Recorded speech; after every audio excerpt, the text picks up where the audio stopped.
Our top story at this hour, the countdown to India's first solar mission has begun. India is set to launch its first space-based solar observatory, Aditya L1, today, marking a significant milestone in the country's space exploration journey. As per ISRO, all preparations for the launch have been completed, and the spacecraft is ready for liftoff from the Sriharikota spaceport at 11:50 a.m. Aditya L1 is a pioneering mission dedicated to studying the sun. The spacecraft will be placed in a halo orbit around the Lagrangian point, L1, of the Sun-Earth system, approximately 1.5 million kilometers from Earth. This strategic positioning at the Lagrange point is going to allow the spacecraft to continuously observe the sun without any eclipse, providing an unprecedented opportunity to monitor solar activities in real time. The spacecraft is equipped with 7 scientific payloads designed to observe various layers of the sun, including the photosphere, the chromosphere, and the outermost corona. Next launch is this one, Aditya L1. What is next launch? Another one. After that launch is Gaganyaan launch. Gaganyaan launch will be a test vehicle launch, so it is getting ready. So that will happen mostly by October, first or second week. Another one, sir. After that, we will have launch of GSLV Mark II GSLV launch for INSAT 3DS. Then we will have launch of SSLV D3. Okay. Then again we will have launch of PSLV. Then we will have launch of GSLV Mark III. Like that it will continue. Huh?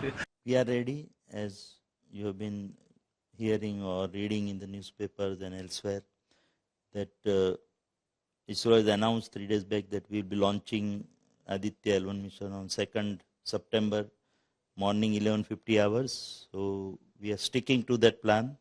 And last couple of days we had detailed reviews of various systems, launch vehicle, satellite, and other associated ground support system.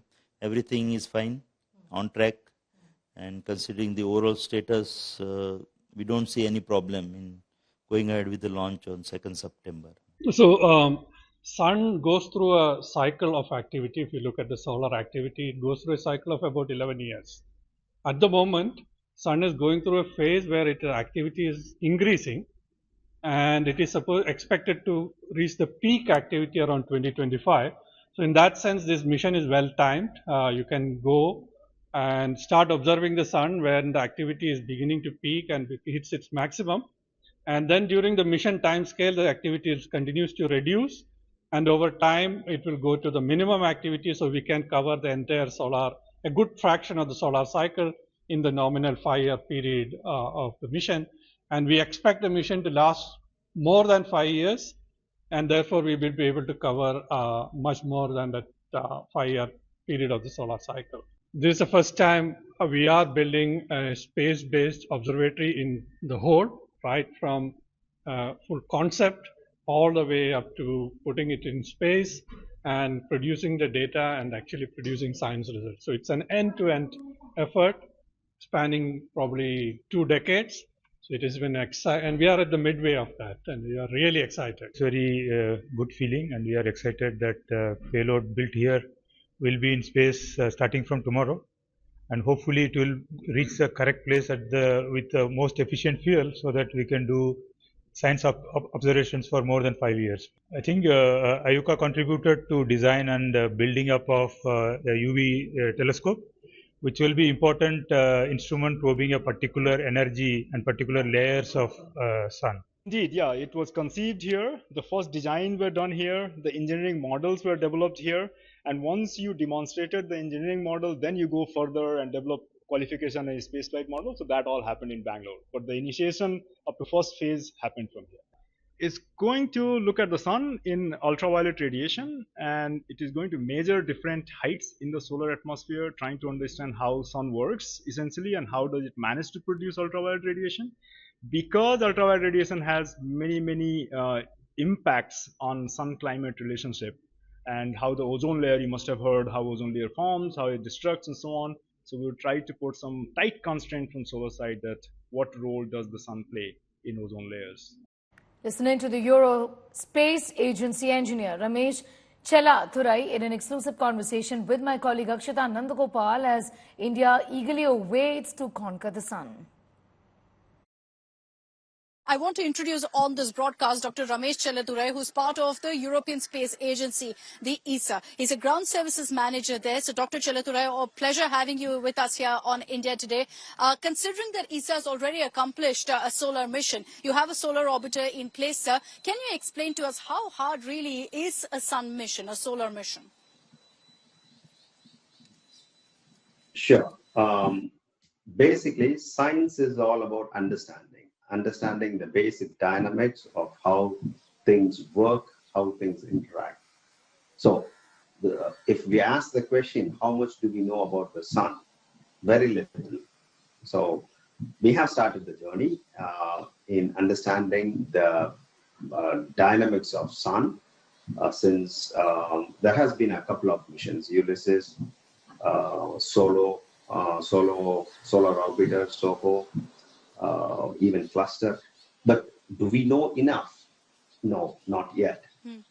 So any mission which is going to study the sun and the way how it is behaving would be really beneficial for the scientific community. We might have some new understandings about the sun, and there is a lot to learn about the way how sun acts and behaves. I wonder, Dr. Chelladurai, one point that's really stuck out for all of our viewers is the fact that this satellite is going to take 4 months to reach the point, which is the Lagrange imaginary point where it's going to be doing that halo orbit.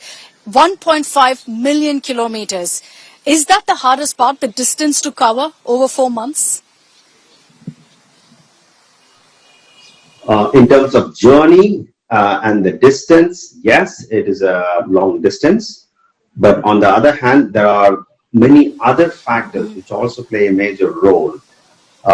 For example, positioning the spacecraft in its final N1 orbit, it's one of the hardest part as well. We call it as station keeping maneuvers, which will have to be done regularly in order to keep the spacecraft in its position. India's #1 political reporter defines what seems to be happening, vendetta politics. कोई दूध के से धुला हुआ नहीं है. Unmatched eye, unmatched experience. The world has changed. My black hair has become grey as well. And with unmatched passion for the story. Do not monopolize the conversation. When it's 100% news that matters. It's News Today with Rajdeep Sardesai. Monday to Friday, 9 p.m. Only on India Today TV.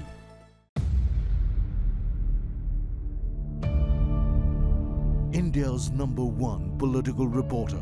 Defines what seems to be happening, vendetta politics. कोई दूध के से धुला हुआ नहीं है. Unmatched eye, unmatched experience. The world has changed.